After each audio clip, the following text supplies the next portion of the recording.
personal safety. So in addition to reading chapter 4 in the textbook, you'll need to listen to a podcast. It's a 42-minute social work podcast on safety. I personally like to listen to these while I'm doing the dishes sometimes. And it's specifically, it talks about client violence. So safety and the potential of client violence, it's difficult to talk about. It's not what attracts us to the field of social work.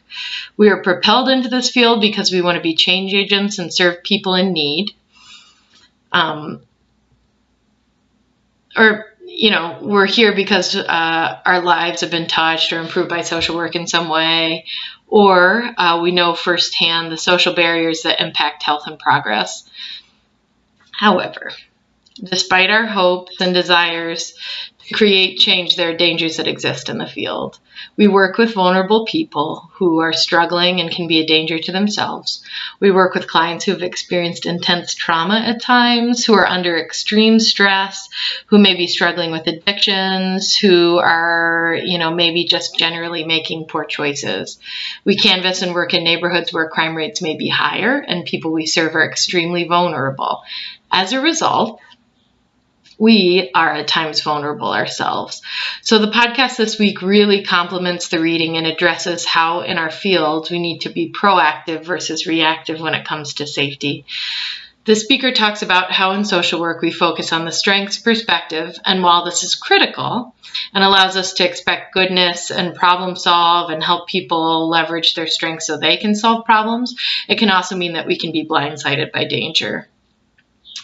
And that doesn't serve our clients well. I want you to keep this